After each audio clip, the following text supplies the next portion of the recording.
Investor spends 2 minutes writing the email and then later hears that you've pivoted your entire company because of it, right? Not a huge signal of conviction.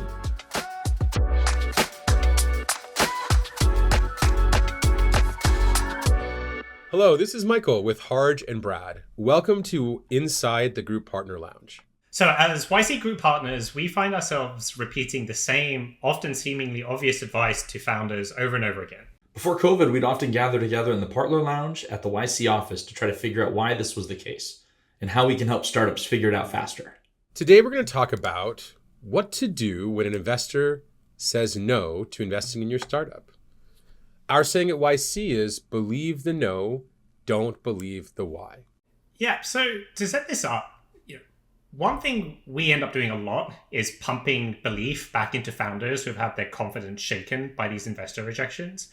And it always surprises us because from our perspective, the founders are the experts on their product, the market, like everything they're doing. They think about it day in and day out. And yet they can have everything sort of shaken by an investor who spent 30 minutes with them. And so we want to figure out what's going on. And it's funny because oftentimes that 30 minutes is like over Zoom while like on Slack doing email, right? Like it's maybe not the most engaged 30 minutes. Exactly. So Brad, what do you think the lies that founders are telling themselves? Like when a founder gets a rejection from an investor, the polite investor who bothers to write why, what do you think's going through a founder's head? Well, the first thing going through the founder's head is this investor is an expert and they are telling me the truth in this follow-up email that they sent me. I follow them on Twitter and they tweet about my market all the time. They worked at a company in this market at some time in their past. They work at Fancy Fund X. Therefore, they know everything about what I'm doing. And whatever they told me in that rejection email, that must be the reason and the problem with my startup. Which is so sad. I mean, how many YC applications do we read and what percentage of the time do we raise our hand and say, oh yes, I know everything about this space. I'm qualified to judge this idea. It's like, I think under 1% of the time. Yes. Yeah. It basically never happens. I mean, investors may have a passing understanding of what you're doing, but almost by definition, if you're doing a startup, there's something new and novel about it. And you are the expert, not the investor. And so whatever the reasons they're giving are not like canon. They don't know any more than you do. And they almost always know much less than you.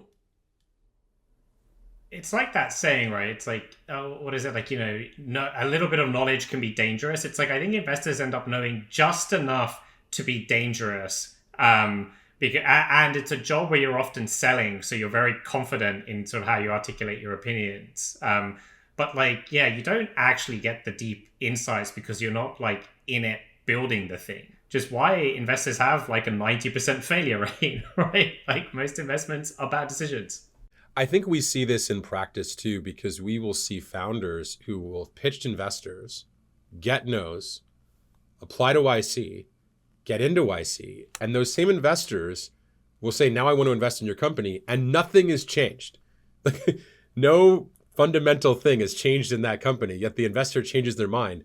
That doesn't sound like the opinion of an expert, right? No, it sounds like a herd animal. It sounds like a herd. So you get this rejection, and you think, well, I'll go back to them. I'll convince them that they're wrong, that they misunderstood something. And if I say the right thing in the follow-up email, or I can somehow get them on another call and address their concern, everything will change. The words themselves don't mean a whole lot. It's a reason, but it doesn't mean it's the reason. And it's not always up for actual debate. It's never up for debate, really. Do you guys ever have this situation too, where it's like, a founder comes back, you say, oh yeah, like the investor said that if we were in like this market instead of this market, we they'd be a lot more excited. So we think we're going to, go after that.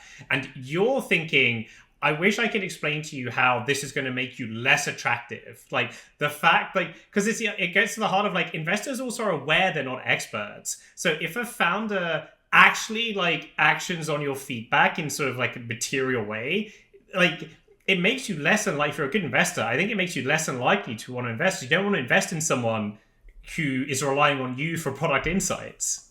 Right. Yeah. I mean, let's play this out, Harj. Investor spends 2 minutes writing the email, and then later hears that you've pivoted your entire company because of it, right? And not a huge signal of conviction. Not a huge signal. No. I think the other lie that founders tell themselves is that the glaringly bad thing about my company isn't the reason why this investor didn't invest. It's the reason that they wrote on the piece of paper. So it wasn't that I don't have a technical co-founder. It wasn't that like I've got negative margins and I'm about to run out of money. It wasn't that I'm building like a non-software product and like this investor likes to invest in software. It wasn't that like every time I pitch this company to this investor, I haven't grown, I haven't launched. It's not those things. The investor said my market's too small. I bet it's my market's too small. And it's like, it's probably one of those other things. Like it's, or at least, hey, check those other things. Like if you're checking a lot of those boxes, you should believe the why even less. Maybe investors have a bigger, broader view about the market in like an abstract way. Like they have, like they can talk about, you know, like big picture census data or something. But like you should always be able to sort of inform them with anecdotes from like real users. Like anytime someone says, well, I don't know, don't like 60% of US consumers not want to purchase blah, blah, blah. You should be able to say, well, actually, like I've been spending the last month with like Uber drivers, and actually like they have like they're like loving our product because of like these reasons. Like it's like and that's when I get worried. If a founder can't come back, if I feel like I better understand the user than the founder does, that's a bad sign. What about Brad? And we get these a lot in YC Demo Day because founders pitching a lot of founders pitching a lot of investors. What about when the founder's hearing the exact same thing? Like it's the same why over and over again. Yeah, we see that a lot. We have founders that line up dozens and dozens of meetings, and they go and, you know, rip through 25 of them, and they come back, and it turns out 23 of them all gave the exact same reason. They might have said, this market's too small, or you're spending too much on advertising. I don't see how your unit economics work. When everyone says the same thing, the takeaway still isn't believe that. It's think about it. It's assess it, like dig into it. Do you think that's a problem? Is this actually one of the things that you're wary of with your own startup? Still don't take it at face value, but you should listen to it. You know, we tell founders to take notes and jot down how the meeting went, what they can do better next time. And sure, you should write the reason down. Don't forget it. But our advice is not to internalize it and kind of absorb it into your mindset for the company. You should know about it, but not soak it in. I think this is the algorithm that I run when founders are fundraising. It's like the first time they tell me there's a rejection and a why, I ignore it completely. If they've gotten like 15, 20, 25 rejections, I then ask, are the whys consistent? And only if then the whys are consistent do I even think this is a data point to be considered at all. Like at all, amongst all the other data points. And the important thing to point out here is that the only way to get this kind of signal is to pitch a lot of investors, right? So you get this rejection the first time, the second time, and you keep going, right? You keep pitching investors. One or two of these doesn't get it done. So let's talk about the other side. What are the real whys? Like I might argue that like the really brave and honest investors might give you some of these whys. These are whys that maybe you should pay attention to if you're getting them. So what do you think? What's in the first, what are on your lists of the real whys? I think a big one is you sit across from the person and in the course of the conversation, you think, I have a really hard time seeing this person building and running and leading a large organization?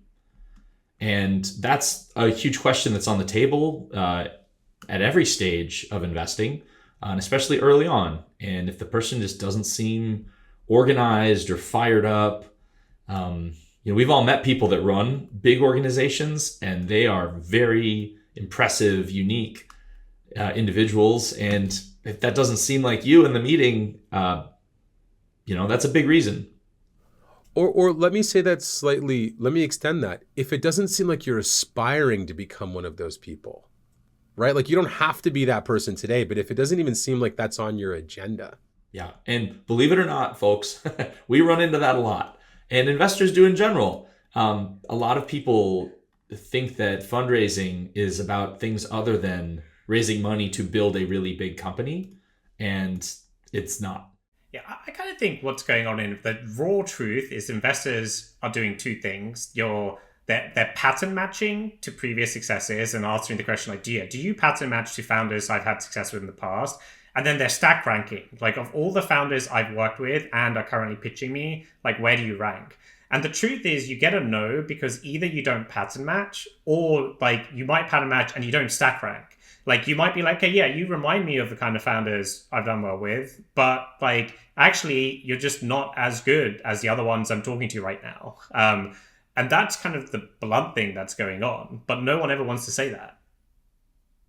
No one ever wants to say that. Well, and it's interesting because oftentimes with the stack ranking thing, it can be as simple as that, like, oh, you have the credentials, but you're not communicating clearly. Yeah. Like, I don't really understand what you're saying.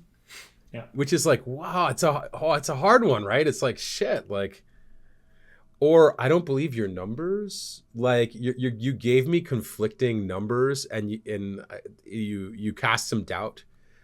I feel like for those, it's so tricky because it's like, man, I could like your space. I could think that you've got good credentials, but like, you undermined yourself. Those are tough.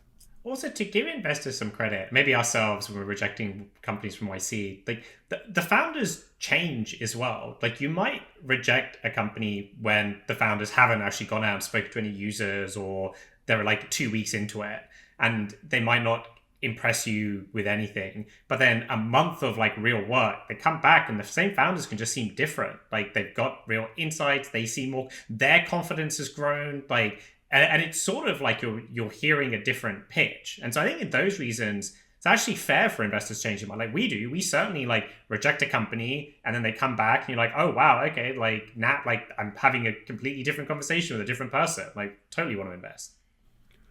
In fact, I think that separates YC. I'd be very interested in here if there's any other fund that funds people that it rejected. 60% of the companies that do YC were rejected at some point in the past. Like, I would be shocked if there's any fund that does that, or any school or any selective institution that looks back at a failed applicant and says, like, let's give them another try.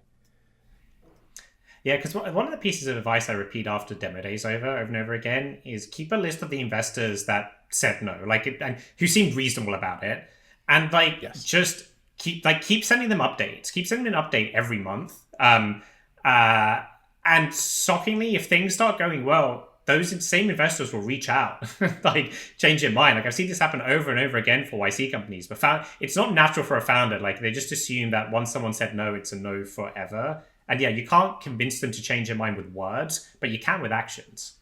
Well, I think, and that's probably the best takeaway here, right? In some fundamental way, instead of, losing your confidence, stop fundraising, like massively change your product based on some reject email or whatever, if you actually just change the facts of your business, right? Like make progress, more often than not, the investor will look at that progress as a much better signal than any modification you made to your deck or any modification you made to the words in your pitch. Like that progress is signal. And that's probably the secret behind YC is that with multiple applications, we can see progress. And wow, it's like progress is exciting to invest in progress. And what this looks like often is the founder says, what do I say to this investor to get them to change their mind? And we say, tell them about the 10 new customers you just closed. And it takes a second for that to land, realizing that they need to go get 10 more customers and then tell them about it and not just write something different back to the investor. But they have to change the facts. So with that, to wrap up, in fundraising season, the most common thing we say over and over again is believe the no, don't believe the why. The founders who are out fundraising, as long as you keep confident and realize there's more investors out there, there's always more investors out there, and you stay confident, you're doing yourself a service. Don't fall into these traps. Don't fall into these traps. All right, Brad, Harj, great to see you. See you guys.